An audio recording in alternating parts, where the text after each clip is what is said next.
Assalamualaikum warahmatullahi wabarakatuh. Bismillahirrahmanirrahim. Alhamdulillahi rabbil alamin. Wa afdhalus salati wa atammu taslimi ala sayyidina Muhammadin wa ala alihi wa sahbihi ajma'in.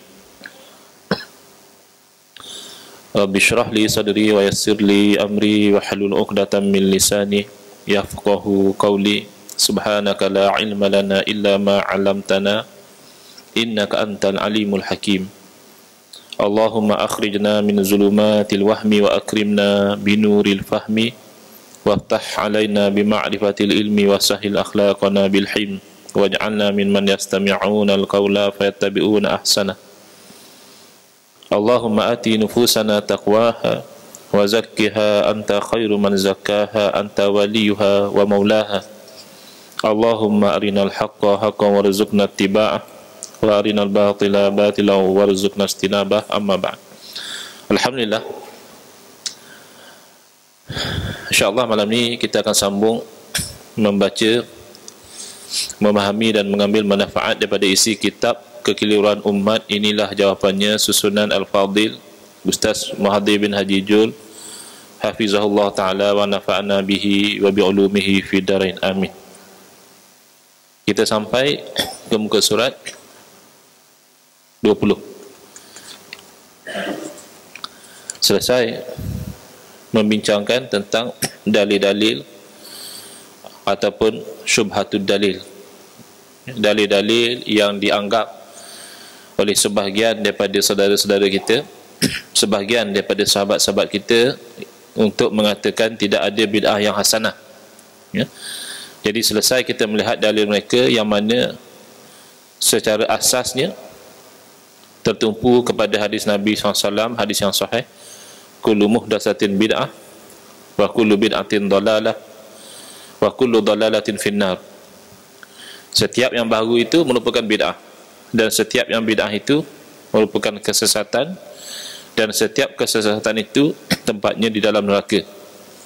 Jadi kita telah terangkan bahawa hadis ini walaupun asalnya zahirnya nampak sebagai umum, mencakupi segala jenis bid'ah tanpa ada pengecualian, tetapi hakikatnya sebagaimana yang difahami oleh para ulama salafus salih, begitu juga ulama-ulama yang khalaf, yang muktabar, memahami hadis ini sebagai hadis yang lafaznya am tapi maksus, telah disempitkan skop dia itu kepada bid'ah yang bertentangan dengan syariat sahaja, perkara baru yang bertentangan dengan syariat sahaja. Dan malah kita telah terangkan sebenarnya tidak perlu pun berbalah tentang am atau tidak am lafaz di dalam hadis ini, kerana sedar atau tidak sedar kita dan mereka telah sepakat bahawa hadis ini tidak umum, ya. Buktinya kalau kita katakan kepada mereka kalau benarlah setiap bid'ah itu sesat, maka tentulah segala apa yang kita lakukan sekarang ini tidak lari daripada kesesatan, ya. Alat-alat yang kita pakai sekarang dengan kamera, dengan mikrofon, dengan aircon dan sebagainya, kereta, Facebook, WhatsApp, benda-benda yang tidak ada di zaman Rasulullah SAW. Jadi mereka akan menjawab yang itu tidak ada kena-mengena dengan bid'ah dalalah, sebab itu bid'ah dunia. Yang sesat ini ialah kalau bid'ah ibadah, kalau bid'ah dunia tidak sesat.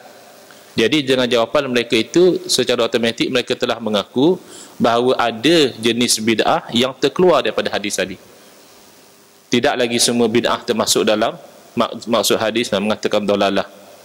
Jadi kalau di situ dah kenal pasti titik pertemuan, titik persetujuan bahawa hadis ini tidak lagi am tapi telah dikhususkan, jadi senang, tak perlu berbalah benda yang kita dah ittifaq. Itu cara kita nak cari penyelesaian. Cari titik pertemuan dahulu bahawa kita sama-sama setuju hadis kullu bid'atin dalalah itu tidak lagi kekal atas keumuman.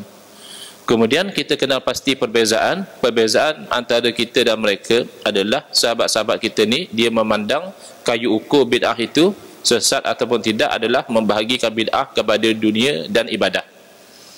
Bid'ah dunia tidak sesat kata mereka, bid'ah ibadah itu yang sesat. Itu yang kecoh baru-baru ni, doa akhir tahun doa awal tahun, kata mereka tak boleh sebab doa itu ibadah. Jadi kita mereka-reka satu ibadah yang baru, Jadi tak boleh kita lakukan. Dan kata kita tidak sesuai kita bahagikan bid'ah kepada dunia dan juga bid'ah ibadah. Lebih sesuai kita bahagikan bid'ah yang bertentangan dengan syariat, baik dunia maupun ibadah, maka itu bid'ah yang dalalah. Dan bid'ah yang selari dengan syariat, baik dunia maupun ibadah, maka itu adalah bid'ah yang hasanah. Jadi kita telah uji, kita telah tunjukkan bahawa pembahagian mana yang lebih konsisten, pembahagian mana yang lebih tepat. Kita dapati pembahagian dunia dan ibadah tidak tepat. Kenapa? Contoh yang kita bagi dalam kuliah yang lalu, misalnya membuat rakaman VCD, membuat rakaman DVD, itu adalah bid'ah. Dan itu adalah bid'ah dunia, bukan bid'ah ibadah. Jadi oleh kerana bid'ah dunia, sepatutnya tidak ada masalah kalau ikut pembagian sahabat-sahabat kita. Tetapi kita perdetailkan, kalau kita perincikan, misalnya ada orang membuat rakaman VCD lucah, bid'ah juga, ya. Zaman Nabi tak ada orang buat rakaman VCD lucah, rakaman VCD pun tidak ada, lucah atau tidak lucah tidak ada. Jadi kalau ada orang buat rakaman VCD lucah, maka itu jelas satu bid'ah dalam dunia, perkara urusan dunia. Kemudian dia jual pula VCD itu melalui internet misalnya. Kata dia, siapa nak beli, buat bayaran, masuk akaun, nanti saya akan post. Itu pun bid'ah. Ya, jual barang melalui internet pun bid'ah, dan bid'ah dunia, jual beli. Kalau ikut kayu ukur membahagikan bid'ah kepada dunia dan ibadah, sepatutnya tak ada masalah lah, sebab bid'ah dunia. Tapi kalau ikut kayu ukur yang membahagikan bid'ah kepada bertentangan dengan syariat atau selari dengan syariat, maka bid'ah tersebut walaupun bid'ah dunia tapi memang bukan hasanah. Itu bid'ah yang sayyi'ah, kerana menjual VCD lucah, membuat VCD lucah bertentang dengan syariat. Begitu juga dengan doa. Doa adalah ibadah. Itu ittifaq antara kita dengan mereka. Kita kata doa itu ibadah, sahabat-sahabat kita pun mengaku bahawa doa itu ibadah. Jadi sepatutnya apa-apa perkara baru dalam doa, maka itu adalah satu bentuk kesesatan kalau ikut kayu ukur mereka. Tapi setelah kita uji, kita dapati banyak perkara-perkara yang tidak dilakukan oleh Rasulullah SAW dalam bab doa yang kita lakukan, yang tidak sepatutnya menjadi bid'ah yang sayyi'ah. Kita bagi contoh yang paling jelas, kita berdoa dalam bahasa Melayu. Tidak ada satu dalil, tidak satu hadis yang menunjukkan bahawa Nabi SAW atau para sahabat pernah berdoa dalam bahasa Melayu. Jelas berdoa dalam bahasa Melayu itu bid'ah, perkara baru. Lagilah kalau yang kita minta tu perkara-perkara yang tak pernah diminta oleh Rasulullah SAW. Minta supaya jerebu hilang, minta supaya anak berjaya dalam SPM, minta itu dan minta ini, itu tidak diminta oleh Rasulullah SAW, bid'ah lagi. Jadi kalau ikut kayu ukur mereka, bid'ah dalam ibadah sesat. Siapa yang berdoa dalam bahasa Melayu, minta anak dia berjaya dalam SPM, dapat straight A, itu masuk neraka. Dan insyaAllah dia pun tak sanggup sampai kata demikian. Ya, mereka yang membahagikan bid'ah pada dunia dan ibadah pun, kalau kita tanya mereka soalan tersebut, masuk nerakakah satu orang yang berdoa dalam bahasa Melayu, minta anak berjaya dalam SPM, insyaAllah kalau akal dia masih waras, dia akan jawab tak. Jadi jelas, kayu ukur membahagikan bid'ah kepada dunia dan ibadah adalah kayu ukur yang tidak tepat, tidak konsisten. Yang tepat, dunia pun kalau bertentangan dengan syariat, itu bid'ah yang sayyi'ah. Dan in fact, Islam bukan datang untuk mentadbir ibadah saja. Hukum hakam fiqh itu, kalau kita tengok pada bab dia, daripada 4 bab utama, ibadah, munakahat, muamalat dan jenayat, yang ibadah tu saja yang khusus untuk ibadah. Munakahat soal dunia, nikah kahwin, cerai berai. Muamalat jelas soal dunia, jual beli, sewa menyewa, itu dan ini. Jenayat soal dunia, orang buat salah nak hukum macam mana, kesalahan apa hukumannya. Jadi walaupun dunia, tetap ada hukum daripada Allah. Kalau haram, itu membawa kepada neraka. Kalau wajib dan sunat, membawa kepada syurga. Baik, jadi selesai. Itu rumusan apa yang kita telah bincangkan dalam kuliah yang lalu. Baik, jadi sekarang kita pergi kepada muka surat 20, yang mana diterangkan di sini bahawa perkataan bid'ah itu ada 2 maksud. Bila seseorang itu menyebut bid'ah, boleh jadi maksudnya baik dan boleh jadi maksudnya tidak baik. Apakah contoh perkataan bid'ah yang bermaksud baik dan tidak baik? Sebab perkataan bid'ah ini menunjukkan pada satu perkara yang baru, yang dulu tidak ada. Bukan menunjukkan kepada hukum. Hukum ialah hukum yang 5. Hukum syarak yang taklifi ada 5.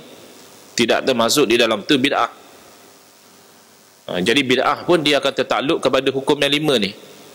Kalau bid'ah itu perlu dilakukan, tak dapat tidak, itu namanya bid'ah yang wajib. Kita dah tunjukkan contoh atau belum? Bid'ah yang wajib dah awal dulu, iaitu antaranya belajar nahwu bahasa Arab.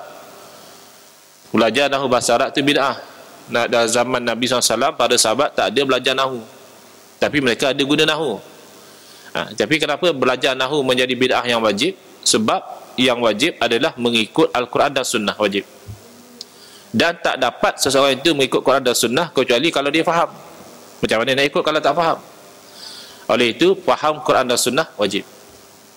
Dan tak dapat seseorang itu memahami Quran dan Sunnah dengan tepat kecuali dia memahami nahwu bahasa Arab. Maka belajar dan memahami nahwu bahasa Arab jadi wajib. Itu bid'ah yang wajib, ada bid'ah yang sunat dan seterusnya. Baik.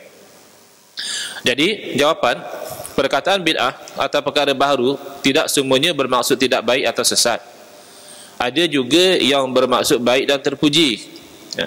Jadi di sini diberikan kedua-duanya contoh. Bila digunakan dengan konteks yang negatif dan bila digunakan kalimah bid'ah ini dalam konteks yang positif, baik. Yang tidak baik contohnya Sayyidina Abdullah bin Umar radhiyallahu taala anhuma mengatakan bid'ah kepada seorang lelaki yang mentaswib. Taswib ni menyebut as-salatu khairum minan naum. Kenapa pula dikatakan bid'ah? Kenapa pula secara negatif dikatakan? Sebab dia ni kata ketika azan zuhur dan asar. Ketika subuh tak ada masalah. Subuh memang sunat taswib. Selepas hayya 'alal falah, sebelum Allah Akbar tu dikatakan as-salatu khairum minan naum.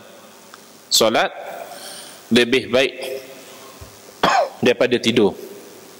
Jadi tiba-tiba Ibn Umar radhiyallahu taala anhu masuk dalam masjid, tengok orang azan zuhur pun kata as-salatu khairum minan naum. Kata dia bid'ah. Maksudnya perkara baru. Perkara baru yang negatif, sebab itu tidak dianjurkan mengatakan as-salatu khairum minan naum untuk azan zuhur, walaupun memang ada juga kemungkinan orang tidur waktu zuhur. Ada juga kemungkinan orang tidur waktu asar. Tetapi hukum ini dia tidak berdasarkan yang nadir. Dia berdasarkan kepada yang ghalib. Yang ghalib orang tidur bila? Waktu malam. Jadi sesuai dikatakan as-salatu khairum minan naum tu waktu subuh. Zuhur masa tidak disunatkan mengatakan as-salatu khairum minan naum. Begitu juga Sayyidina Ali halau terus. Kata beliau, keluarkan pembid'ah ini dari masjid kerana lelaki itu bertaswib ketika azan untuk solat isyak. Solat isyak punya bantainya as-salatu khairum minan naum. Jadi sana dia kata buat keluar orang ni, buat benda-benda yang tidak sepatutnya dilakukan. Tapi ada kalanya bid'ah digunakan dalam konteks yang positif, nak menunjukkan makna yang positif, yang baik. Seumpama yang digunakan oleh Sayyidina Umar radhiyallahu taala anhu pernah memuji tentang solat tarawih yang dikerjakan dengan berjemaah. Kan sejarah solat tarawih ni masa itu pun tak disebut tarawih, disebut sebagai qiyam Ramadan. Dirikan malam bulan Ramadan dengan solat. Berlaku zaman Nabi SAW, tak banyak malam pun Nabi sempat berjemaah dengan para sahabat, kemudian Nabi tak keluar. Bimbang takut-takut diwajibkan, nanti umat tak mampu. Jadi tapi Nabi suruh, Nabi kata semayanglah, tak larang. Jadi masing-masing semayanglah. Sampai zaman Sayyidina Abu Bakar pun macam tu, ada yang semayang seorang, ada yang semayang ramai-ramai. Jadi di masjid tu gaya bebas. Hujung sini 10 orang semayang, sana 6 orang, sini semayang seorang-seorang. Jadi zaman Sayyidina Umar, ketika beliau round tengok keadaan rakyat, beliau komen, beliau bagi cadangan, alangkah eloknya kalau mereka ni bersemayang di belakang seorang imam. Jadi disuruh Sayyidina Ubay bin Ka'ab menjadi imam kerana bacaan dia elok. Kemudian beliau keluar lagi pada malam yang lain, beliau dapati saranan beliau tu dipraktikkan. Kalau selama ni orang berkecamuk semayang di masjid tu masing-masing gaya masing-masing, bila keluar lagi sekali dilihat masing-masing berada di belakang seorang imam. Jadi elok, tertib. Lalu dikomen oleh Sayyidina Umar, kata beliau, nikmatil bid'atu hazihi. Alangkah cantiknya bid'ah ini, perkara baru. Bukan tarawihnya tu, jemaah bertarawih tu. Jadi itulah ada orang tanya baru ni soal solat hajat berjemaah. Kata dia, dengar-dengar orang kata bid'ah, tak boleh buat solat hajat secara berjemaah. Jadi ada dua benda di situ. Satu bid'ah, satu tak boleh. Jadi kalau bid'ah, memang bid'ah lah, perkara baru. Sebab sejarah sembahyang hajat ni berlaku disyariatkan secara seorang diri, iaitu antara lain satu orang buta yang datang berjumpa Rasulullah SAW nak supaya mata dia sembuh. Kemudian Rasulullah SAW suruh dia berwuduk dengan elok, sembahyang 2 rakaat dan berdoa dengan doa yang mengandungi uslub tawassul. Kemudian dengan izin Allah celik mata dia elok. Jadi walaupun tak disebut namanya solat hajat, tapi difahamilah bila ada hajat boleh kita tu ambil wuduk, sembahyang 2 rakaat dan memohon hajat kita daripada Allah, nanti Allah akan tunaikan. Jadi secara seorang diri, fardi. Dan memang solat-solat sunat ni boleh dibahagikan kepada dua kategori, melihat kepada jemaah atau seorang diri. Solat sunat Id misalnya, hari raya, disunatkan berjemaah. Solat sunat istisqa disunatkan berjemaah. Solat sunat gerhana bulan matahari disunatkan berjemaah. Tapi kalau solat sunat hajat, solat duha dan sebagainya, itu yang lain-lain itu disunatkan seorang diri. Jadi bid'ah solat hajat berjemaah, ya bid'ah. Tapi next, pergi pada hukum, bid'ah yang mana satu? Adakah bid'ah yang haram atau bid'ah yang makruh dan sebagainya? Jadi ulama memandang ada di sana dalil-dalil yang umum yang menunjukkan ada kelebihan solat berjemaah berbanding solat seorang diri. Yang mengatakan lebih 27 kali ganda, ada yang mengatakan lebih 25 kali ganda dalam riwayat yang lain. Jadi dalil tu seolah-olahnya umum, mencakupi solat sunat dan solat fardu. Jadi oleh itu kebanyakan yang mengatakan solat sunat hajat secara berjemaah ialah bid'ah yang harus boleh dilakukan. Cuma kalau masyarakat keliru, elok diterangkan sebenarnya solat sunat hajat ni ditasyri'kan secara seorang diri. Sekali-sekala tu imam kena terangkan, takut nanti dia salah sangka inilah kaifiat solat hajat yang ditasyri'kan itu secara berjemaah, yang mana bukan. Tapi tidaklah sampai berdosa kalau dilakukan juga secara berjemaah. Ya, cuma kalau takut silap faham, dia ingat, oh rupanya solat hajat ni Nabi suruh buat berjemaah, secara khusus tidak ada. Wallahu a'lam. Baik. Perkataan Ibn Umar, anak kepada Sayyidina Umar pula, tentang solat duha, bid'ah kata beliau. Jadi antara sahabat pun kadang-kadang berbeza pandangan, sebab berbeza apa yang sampai ilmu kepada mereka. Kadang-kadang ada sahabat yang nampak SAW buat satu perkara, ada sahabat yang tak nampak. Ada sahabat yang dengar Nabi SAW cakap begini, ada sahabat yang belum sampai berita tu. Jadi kadang-kadang berbeza juga pandangan para sahabat satu sama lain. Berkaitan dengan solat duha, di sisi Sayyidina Ibn Umar, kata beliau bid'ah, perkara baru. Wa ni'matil bid'atuhi, dan seelok-elok bid'ah inilah dia. Maksudnya kan kita antara waktu selesai solat subuh hingga nak solat zuhur tu kan panjang. Macam-macam yang boleh berlaku pada masa tu, ada nikmatnya, ada balanya dan sebagainya. Jadi kalau ada orang boleh pada waktu yang panjang tu, selang antara dua fardu tu, dia boleh sembahyangkan elok, ingat Allah, bersyukur kepada Allah dan sebagainya. Jadi sebab tu kata beliau, itulah seelok-elok bid'ah.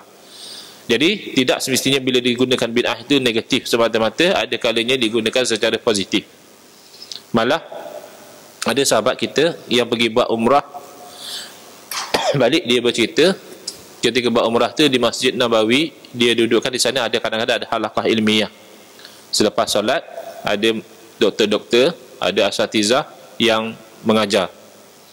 Cuma agak terkilan, seorang doktor daripada universiti yang mengajar di Masjid Nabawi, dia mengatakan, ya laita hazar rajul, sambil dia mengisyaratkan kepada kuburan Sayyidina Umar, lam yakul hazal kalam, kata dia. Ya laita hazar rajul lam yakul hazal kalam. Alangkah eloknya kalau lelaki ini, kata dia, Lelaki ini tu dah tak hormat. Dia kan Sayyidina Umar tu kan sahabat Nabi yang mulia, yang dijamin syurga, yang Allah muliakan Islam dengan dia. Dia panggil lelaki ini saja. Tak bercakap macam dia kata ni, nikmatil bid'ah tu hazihi, sebab menyusahkan mereka. Mereka kalau boleh kata bid'ah itu semua sesat. Ada pula kata-kata daripada Sayyidina Umar yang menghalang. Sepatutnya dia menerima. Alaikum bisunnati wa sunnati khulafa'ir rasyidin min ba'di. Wajib atas kamu itu ikut sunnah aku, cara aku. Lagi wajib atas kamu ikut cara khulafa'ir rasyidin. Sayyidina Umar itu kan termasuk dalam khulafa'ir rasyidin. Itu secara umum. Secara lebih khusus, iqtadu bil lazaini min ba'di Abi Bakrin wa Umar. Ikutlah dengan dua orang selepas daripada aku, Abu Bakar dan Umar. Jadi sepatutnya kalau kita ada rendah diri kepada kebenaran, kita tak sanggup nak kata macam tu. Kita tengok kepada dalil, kita akan terima bahawa bidah itu ada yang elok dan ada yang tidak elok. Baik. Sekarang ni slogan propaganda yang banyak menggiurkan umat Islam adalah kembali kepada sunnah Nabi. Kembali kepada ajaran sebenar, ajaran Islam yang sebenar. Kembali mengamalkan Islam mengikut manhaj salafus soleh. Salaf adalah golongan yang dahulu, soleh yang baik-baik. Ini kan menggiurkan bagi orang yang nak kembali kepada Islam. Kalau ada juga yang ajak orang Islam masuk Kristian, ada dakwah dia kata Islam ni tak betul. Dan ada yang mereka ni dia panggil insider movement. Dia dah Kristian tapi dia tak tukar perwatakan dia macam orang Islam juga. Malah dia masuk ke masjid, malah dia berpakaian macam pakaian orang Islam. Masa Tun Mahathir jadi Perdana Menteri dulu, berlaku tahun 87 atau 88 operasi lalang, kalau masih ingat. Operasi lalang ni ramai orang masuk ISA, dalam 80 lebih orang, termasuk yang parti-parti barisan pun masuk sekali dalam. Masa itu suasana tegang. Kebanyakannya orang politik lah, daripada parti sini, daripada parti sana masuk. Tapi ada antaranya itu Padri Melayu masuk, ditangkap di bawah ISA. Dan antara yang mereka dedahkan adalah kenapa orang tak tahu, jiran-jiran tak tahu, bila dia buat sesi membaca Bible, dia pastikan orang yang datang tu pakai baju Melayu, pakai songkok, behal macam ni, tapi baca Bible. Jadi kalau ada makcik daripada sebelah tengok, oh bagus, Masya Allah jiran aku ni, rajin buat usrah, rajin buat tazkirah dan sebagainya, tapi sebenarnya mereka sedang membaca Bible. Jadi ditangkap di bawah ISA sebab bimbang kalau propagation of other religion kepada Muslim ni dia boleh menimbulkan ketegangan, satu, dan kedua memang undang-undang membenarkan adun dun untuk buat undang-undang mengekang penyebaran agama lain kepada umat Islam. Artikel 11(4) dalam perlembagaan boleh, memang diberi kebebasan agama tu diamalkan, tapi kalau sampai nak mendakwah kepada orang Islam itu boleh undang-undang negeri menyekat. Tapi agak payahlah kepada orang yang ada basic agama nak kata ke dia tinggal Islam masuk Kristian, kalau dia masih ada lagi asas-asas agama tu payahlah. Walaupun dia tak baik mana, tapi kalau sampai suruh masuk agama lain tu dia rasa ish. Tapi kalau ajak dia kembali kepada Islam, dia nak. Ajak dia ikut sunnah Nabi, dia nak. Jadi di situ datangnya kekeliruan, yang mana orang yang menyeru kepada sunnah Nabi, akhirnya dia meninggalkan sunnah Nabi. Sebab sunnah maksudnya cara, jalan. Yang ni kita nak tengok hari ni. Bila berdepan dengan perkara baharu, macam mana Rasulullah SAW menghadapi perkara baharu ni, dan kita nak ikut itu cara. Maksudnya sunnah Nabi yang dalam mendepani perkara baharu itu yang kita nak ikut. Baik. Tidak boleh melakukan perkara baharu jika tidak pernah dibuat atau tidak pernah disuruh oleh Rasulullah SAW. Kerana melakukannya bermakna melakukan bid'ah dalalah. Inilah yang doa awal tahun akhir tahun baru ni. Perkara baru tak dilakukan oleh Rasulullah. Tak ada pula hadis kata Nabi SAW suruh kita berdoa awal tahun akhir tahun. Jadi bid'ah dalalah. Soalan, benar ke kenyataan di atas? Jawapannya, penyataan di atas tidak benar. Pertama, kaedah yang mengatakan bila Nabi tak buat maka berdosa kita buat, itu kaedah yang batil. Dalam usul fiqh tak ada kaedah macam tu. Paling-paling sesuatu yang Nabi SAW tak buat bermakna harus kita tak buat. Maksudnya boleh kita tak buat. Tapi adakah haram? Kalau haram banyak masalah. Kan kita sebut tadi solat tarawih, Nabi SAW tidak mengekali solat tarawih berjemaah di masjid. Nabi sempat 2-3 malam, lepas tu Nabi stop. Nabi sembahyang sendiri. Tapi tidak bermakna kalau ada antara kita bulan Ramadan, daripada 1 Ramadan sampai hujung Ramadan dia solat berjemaah di masjid maka dia melakukan perkara yang haram. Tidak. Begitu juga perkara-perkara yang lain yang tidak dilakukan oleh Rasulullah, malah ada yang seolah-olahnya Nabi dah bagi indikasi benda itu tak boleh buat. Yang kita pernah sebut soal penetapan harga. Penetapan harga ceiling, maximum price, pernah sahabat minta daripada Rasulullah SAW, masa itu harga barang naik. Sa'ir ya Rasulullah, tetapkanlah harga ya Rasulullah. Yang saya tertekan hidup bayar harga tinggi. Nabi SAW tak mau. Nabi SAW bersabda, Allahu huwal musa'ir, Allah yang menetapkan harga. Bila masa Allah tetapkan harga, sebab Allah menentukan hujan, Allah menentukan tumbuhan. Bila hujan kurang, tumbuhan hasil tak banyak, demand tinggi, supply kurang, harga naik. Dan Rasulullah SAW membagi sebab. Sabda baginda, saya tak nak jumpa dengan Allah Ta'ala dalam keadaan saya pernah menzalimi seseorang pada darahnya atau pada hartanya. Darah maksudnya pernah cederakan orang, pernah bunuh orang, Nabi tak nak. Ataupun pernah zalimkan orang dalam harta.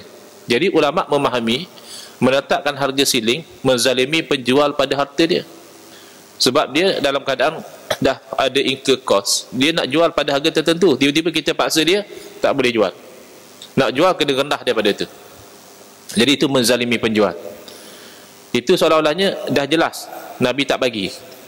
Tapi ulama selepas fatwa Rasulullah SAW bukan setakat berfatwa boleh, malah mengatakan wajib menetapkan harga siling. Kenapa? Sebab di zaman Rasulullah SAW harga barang naik secara natural, secara semula jadi, tidak ada interference sesiapa. Jadi kezaliman kepada penjual itu perlu dielakkan. Kalau kita memaksa dia, kita menzalimi dia. Di zaman selepas kewafatan Nabi SAW, kenaikan harga disebabkan manipulasi, ada main daripada peniaga. Peniaga saja nak push up the price. Jadi kalau tak ditetapkan harga ceiling, kezaliman akan berlaku kepada pengguna. Jadi ulama memandang kepada illah di belakang tu. Yang penting kezaliman perlu dielakkan, baik kepada peniaga maupun kepada pengguna. Zaman Nabi kezaliman dielakkan dengan jangan tetapkan harga, biar secara natural. Tapi zaman mereka kezaliman dapat dielakkan kalau ditetapkan harga. Sampai macam tu. Benda yang seolah-olah Nabi dah larang masih boleh berubah hukum dia. Apatah lagi kalau Nabi tak larang. Dalam Al-Quran menyebut wa ma atakumur rasul fakhuzuh. Apa yang dibawa oleh Nabi ambil, amal. Wa ma nahakum anhu fantahu. Apa yang Nabi larang maka kamu berhenti. Al-Quran tak kata wa ma lam yaf'alhu. Apa yang Nabi tak buat maka kamu jangan buat. Al-Quran kata apa yang Nabi larang. Kalau Nabi tak larang, tidak termasuk dalam larangan. Jadi di situ kesilapan yang pertama, iaitu mereka menganggap seolah-olah kalau Nabi tak buat itu dalil mengatakan haram. Hakikatnya tidak sedemikian. Yang kedua, mereka melupakan sunnah itu sebenarnya luas, bukannya perbuatan saja. Perbuatan itu namanya sunnah fa'liyah, sunnah perbuatan. Ada di sana sunnah qauliyah, sunnah pertuturan, apa yang Nabi suruh.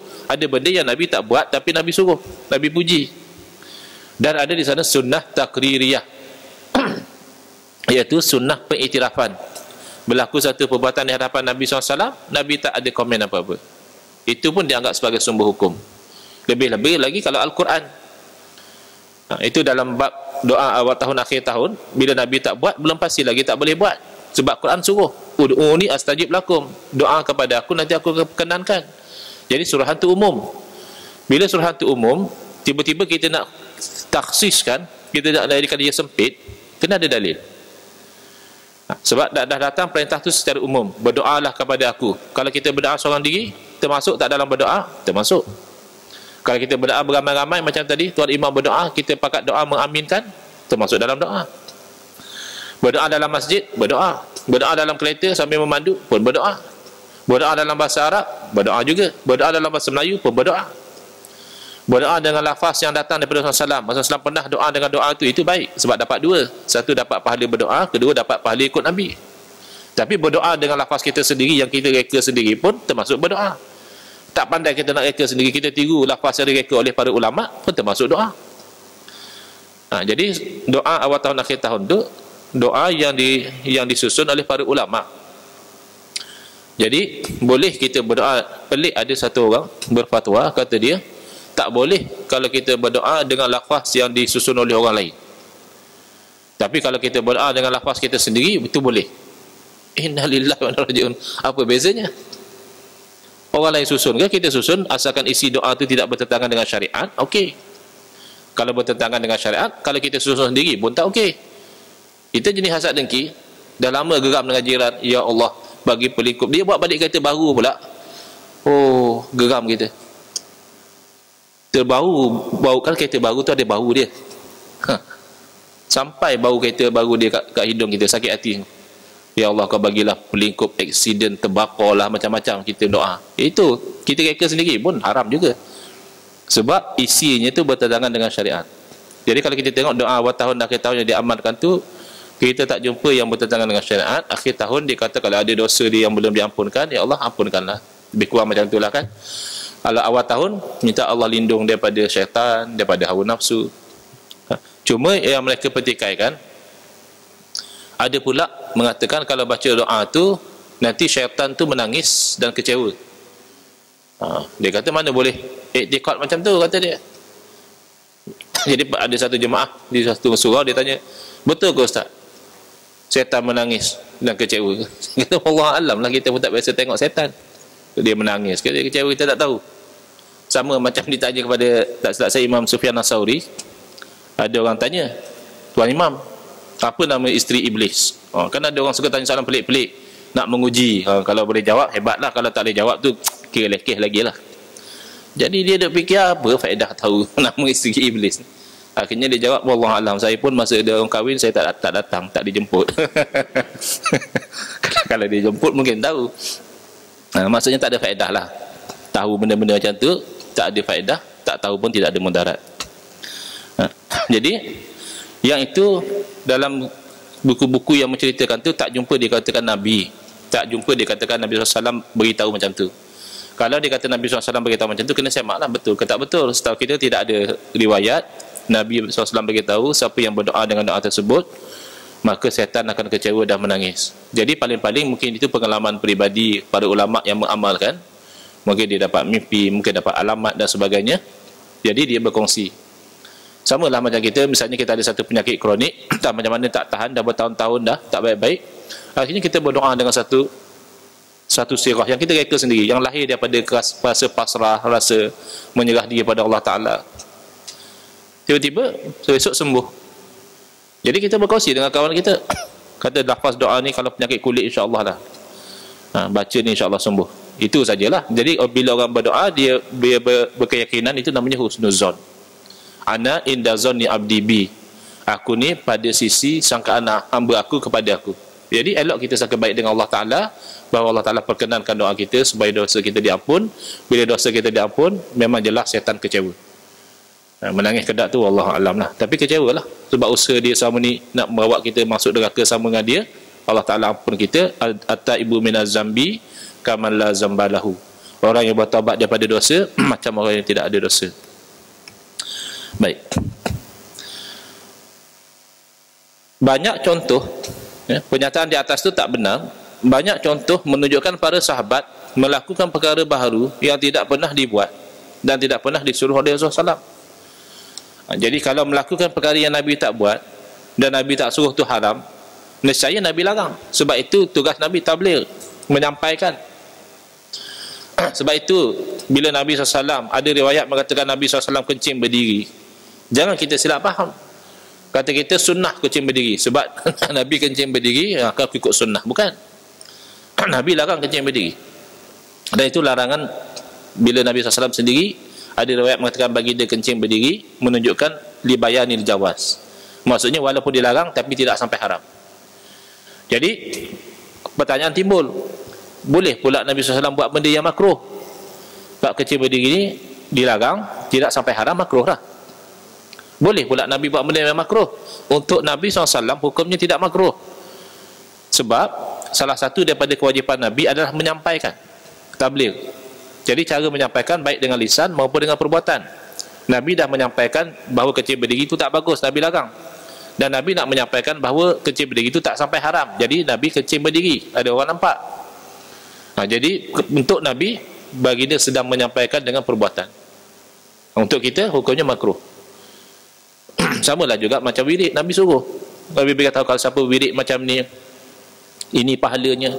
La ilaha illallah wahdahu la syarikalah, lahul mulku wa lahul hamdu wa yumiitu wa la kulli syai'in qadir. Lepas sembahyang maghrib, lepas sembahyang subuh 10 kali, Allah hapuskan 10 kejahatan, Allah beri 10 kebaikan, Allah naikkan 10 darajah, dan Allah jadikan kita pendinding daripada syaitan. Maksudnya Nabi suruh bacalah tu sebelum kita berkalih lagi daripada kiblat. Kita masih dalam kedudukan tahiyat akhir lagi. Selepas tu Allah ma'jini minanak 7 kali. Kalau mati pada waktu malam, selepas kata itu selepas solat maghrib, tak masuk neraka. Kalau kata lepas solat subuh, mati waktu siang, tidak masuk neraka. Maksud Nabi suruh katalah tu. Tapi ada riwayat kata Nabi SAW lepas sembahyang terus bangkit tak wirid, itu namanya libayan ni jawaz. Nak menunjukkan bahawa yang Nabi suruh wirid, suruh itu sunat saja. Tapi bolehlah kalau ada urusan, ada apa keperluan, terus bangkit pun taklah jadi berdosa. Libayan ni jawaz ni kadang mereka tak faham. Yang itu yang mereka jadikan sunnah. Jadi mereka tak mau wirid lah. Sedangkan dalil-dalil suruh wirid tu banyak.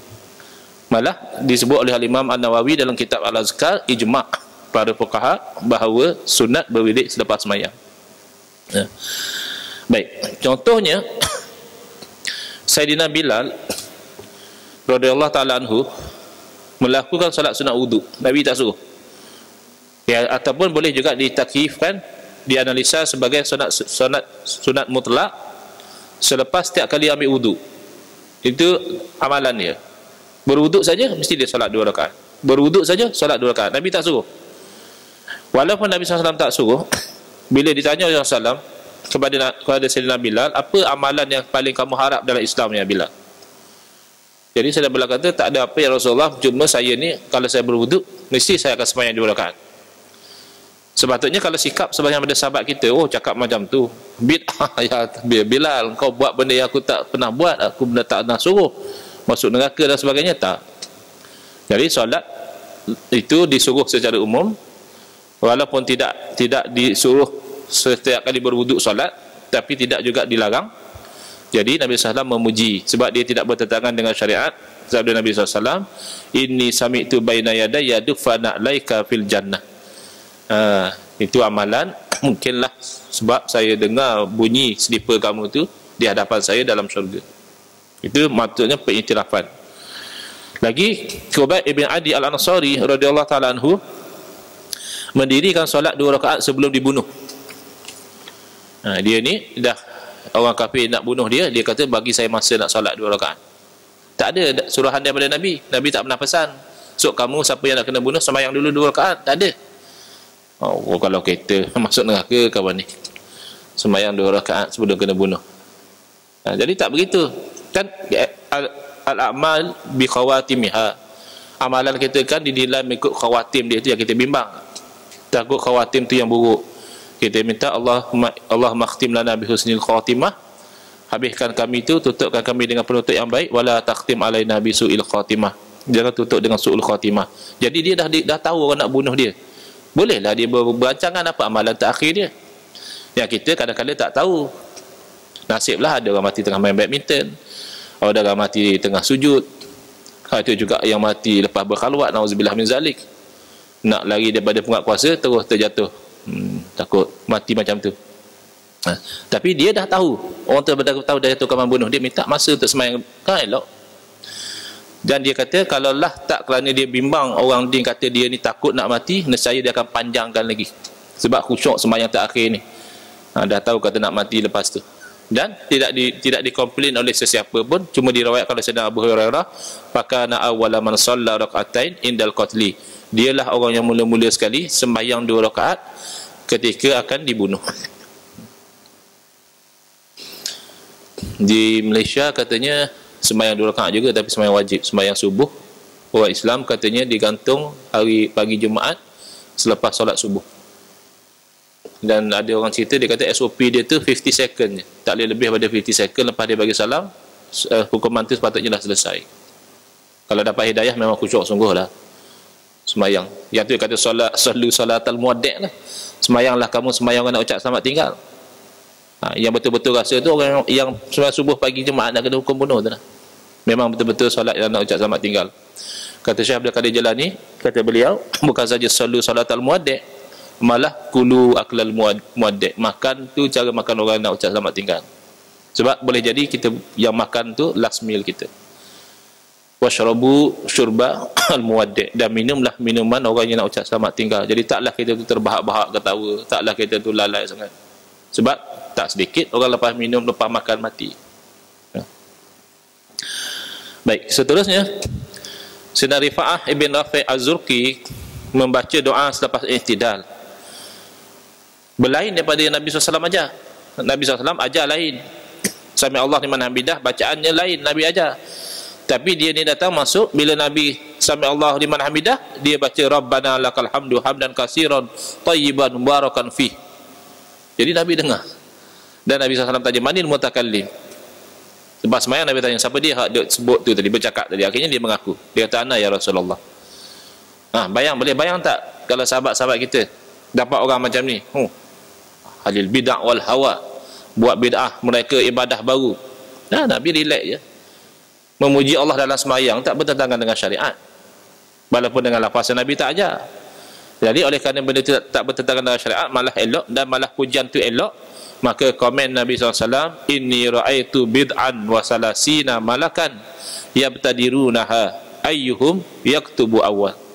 Aku melihat 30 lebih malaikat berebut-rebut siapa antara mereka yang akan menulis, mencatat pahala pujian itu terlebih dahulu. Kan itu pengiktirafan. Jadi kalau kita nak ikut sunnah Nabi, bermakna kita kena ikut macam Nabi, iaitu setiap perkara yang baru tu kita timbang dengan neraca syariat dulu. Kalau sesuai dengan neraca syariat, maka kita approve, sebagaimana Nabi approve perbuatan-perbuatan baru pada sahabat yang tidak bertentangan dengan syariat. Kalau bertentangan dengan syariat, maka kita larang perkara baru tersebut, dan boleh jadi khilaf. Kadang-kadang dalam menilai sama ada sesuatu perkara itu bertentangan atau tak bertentangan dengan syariat, kadang-kadang ulama pun berbeza pandangan. Di situ ada ruanglah untuk berlapang dada. Seterusnya, seorang sahabat membaca doa iftitah yang Nabi SAW tak ajar. Doa iftitah ni tak diajar Nabi SAW, tapi dia baca selepas takbiratul ihram. Dia baca doa iftitah, dan Nabi SAW memuji dengan sabdanya, laqad ra'aitu abwaabas samaa'i futihat laha.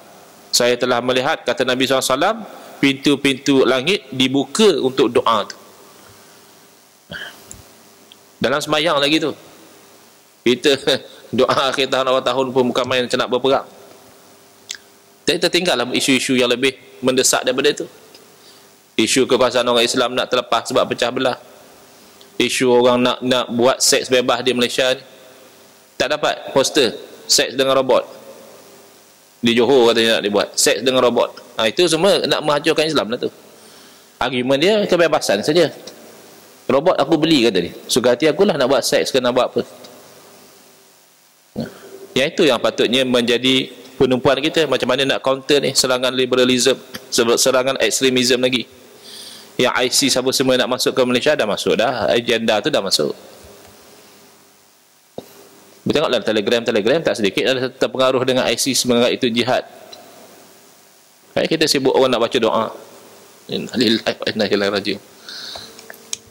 Nabi tak marah baca doa yang dia tak ajar dalam semayang. Malah Nabi puji, katanya pintu-pintu langit terbuka untuk menerima doa tersebut. Ini satu kisah lagi ni. Seorang sahabat, dia ni tuan imam, jadi imam di Masjid Quba.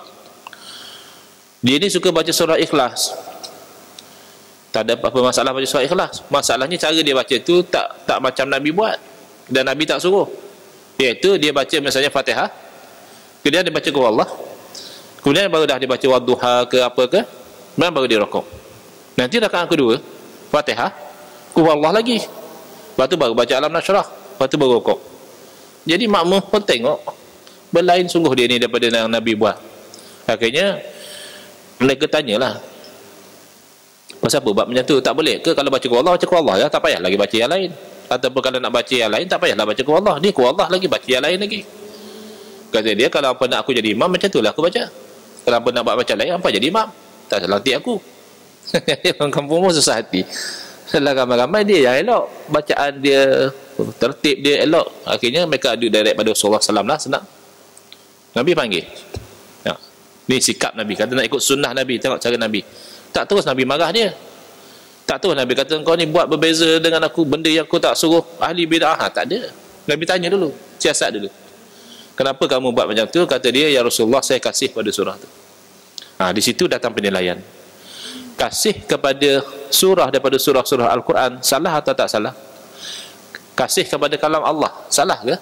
Tak salah. Oleh kerana tak salah, bukan saja Nabi tak marah, malah Nabi puji. Nabi SAW bersabda, hubbuka iyyaha yudkhilukal jannah. Kasih kamu kepada surah tersebut itu akan memasukkan kamu dalam syurga. Dan banyak lagi lah. Cuma saya ambil satu contoh yang Nabi tak setuju, atau dua contoh.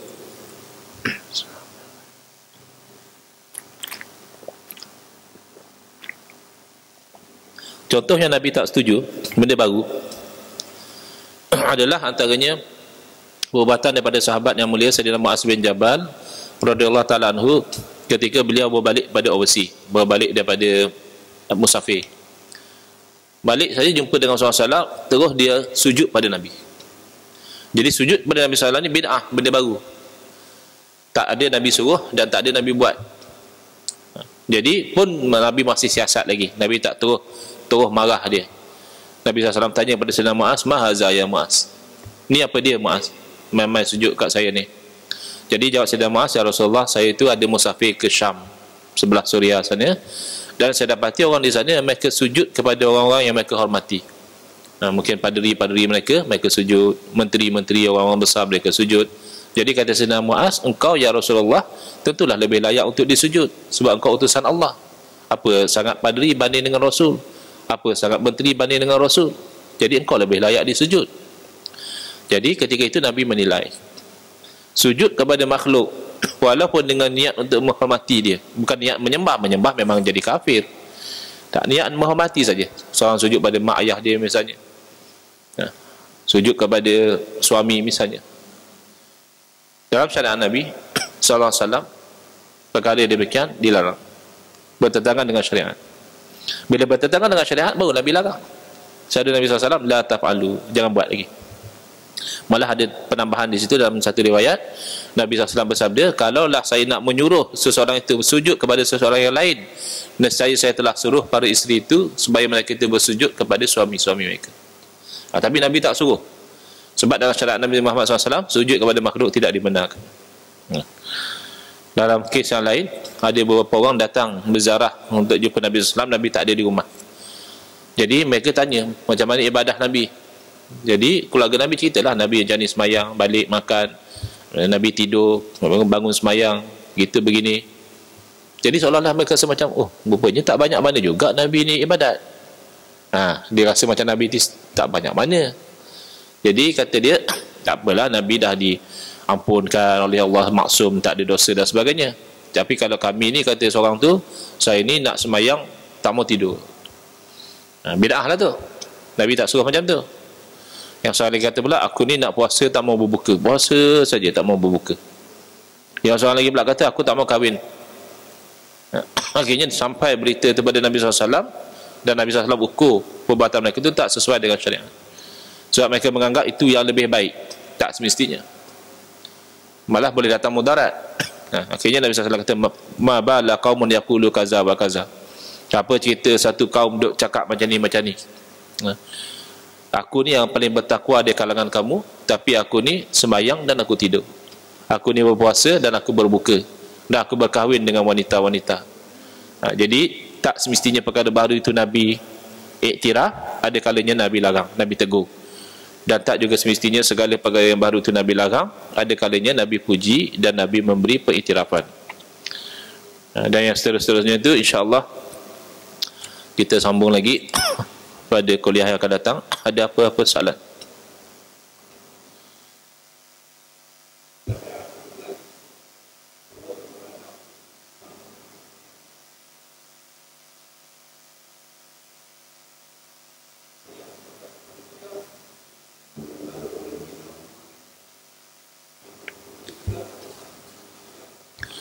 Okey, baik. Yang itu insya-Allah kita akan bincang dalam bab yang ketiga, iaitu jenis-jenis ibadah. Tapi sebab dari tanya, kita terang sedikit sebanyak. Iaitu ibadah ini boleh dibagikan kepada dua. Satu dipanggil ibadah mahdah, ibadah semata-mata, dan satu lagi disebut sebagai ibadah mutlaqah, ibadah yang tak terikat. Jadi contoh ibadah yang mahdah adalah umpama sembahyang. Sembahyang itu sabda Nabi SAW, sallu kama ra'aitumuni usalli. Sembahyanglah kamu sebagaimana kamu lihat aku sembahyang. Khitab tu kepada siapa? Kepada sahabat. Sahabat yang lihat Nabi sembahyang, kita tak lihat Nabi sembahyang. Tapi sahabat ni menyampaikan kepada tabi'in.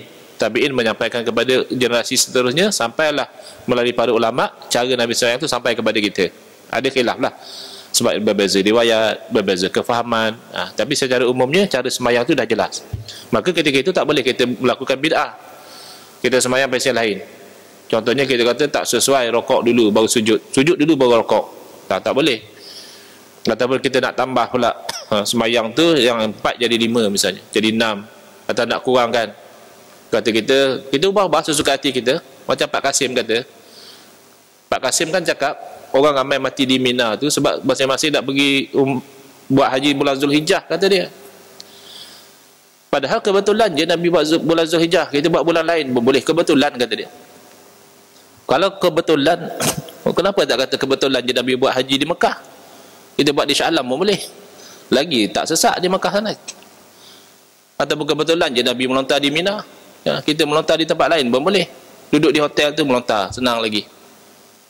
Jadi tak boleh. Sebab itu ibadah yang khusus, yang itu mungkin masukkan kawan kita khususiah di situlah. Ibadah mahdah nama dia. Ibadah semata-mata yang ambil daripada Nabi. Khuzu anni manasikakum. Ambil daripada aku cara kerja haji, cara kerja umrah kamu, tiru macam aku. Jadi tak boleh kita nak memandai-mandai. Tapi ada sana ibadah yang mutlaqah. Umpama sebagai contoh zikir. Uzkurullaha zikran kasira. Zikir akan Allah Ta'ala tu dengan zikir yang banyak. Zikir secara lisan pun zikir, zikir dalam hati pun zikir, zikir sambil berdiri pun zikir, zikir sambil duduk pun zikir, balas sambil berbaring. Allazina yazkurunallaha qiyaman wa qu'udan wa ala junubihim. Allah puji orang-orang yang berzikir kepada Allah dalam keadaan berdiri, dalam keadaan duduk, dalam keadaan berbaring. Ulama kata setiap keadaan lah, maksudnya begitu. Sebab manusia biasanya duduk, baring, berdiri. Inilah 3 keadaan manusia yang biasa. Ada selain pada tu? Ada juga tu yang payung terjun tu, berdiri ke baring. Tapi yang tu nadir, yang biasanya salah satu daripada 3 ni lah. Jadi tak ada masalah lah kita nak zikir banyak mana, semampu kita. Ada orang 100 kali sehari tu rasa banyak dah. Ada orang sampai 1000, ada orang sampai 10,000, ada setengah ulama sampai 70,000 berzikir. Kita, guru kami Tuan Guru Syekh Nuruddin, satu orang ulama India, ulama hadis, dia melazimi diri dia tu berzikir 70,000 kali. Tak dia Allah, satu hari selepas dia berzikir 70,000 kali tu, ada satu anjing di tempat tu. Anjing ni memang anjing yang agak samsing lah, menyalak aja kerja dia, menyalak sana menyalak sini, kejar orang sana kejar orang sini. Tapi takdir Allah, hari tu selepas dia berzikir 70,000 kali tu, terus lepas berzikir tu terpandang kepada anjing tu, jadi baik. Jadi baik anjing itu, dah tak menyalak orang lagi dah. Itu barakah daripada pandangan orang yang baru lepas zikrullah. Dan Nabi SAW bersabda, ayakuna lisanuka ratban bi zikrillah, supaya lidah kamu tu sentiasa basah dengan zikrullah. Lidah ni basah kalau banyak bercakap, banyak berzikir. Jadi tak kisahlah, nak zikir Allah boleh, nak zikir la ilaha illallah, nak zikir subhanallah, nak zikir Allah akbar. Cuma ulama berpesan seelok-eloknya kalau zikir-zikir yang nak diamal secara konsisten, elok dengan panduan guru. Sebab takut tak sesuai dengan kemampuan kita kan, jadi yang kata gila isim tu kadang-kadang dia berlebih sangat, tak sesuai lagi. Terus-terus dapat kesedaran, terus nak berzikir 500,000 kali. Oh, itu yang jadi bila ada guru dia tengok, zikirlah 100 kali kata dia. Macam doktor juga, dia tahu obat ni, kalau ikut kita nak baik sebotol itu kita makan, lepas tu terus innalillah. Doktor dah tahu, dia kata ambil sebiji. Begitu juga dengan zikir itu, seelok-eloknya tu ada bimbingan daripada guru. Tapi secara hukum terpulanglah kita nak berzikir banyak mana. Selawat pun sama, nak berselawat boleh banyak mana, sebab dalam Quran kata ya ayyuhallazina amanu sallu alaihi wa sallimu taslima, wahai orang yang beriman, selawat kepada Nabi dan salam kepada Nabi. Jadi banyak mana tak disebut terpulang. Malah dalam satu riwayat seolah-olahnya memberi gambaran sebanyak mana yang boleh, itu yang lebih baik. Dan ada kesilapan, mereka kata tak boleh selawat dengan lafaz selain daripada lafaz yang warid pada Nabi. Tak ada dalil. Dalil dah datang secara umum.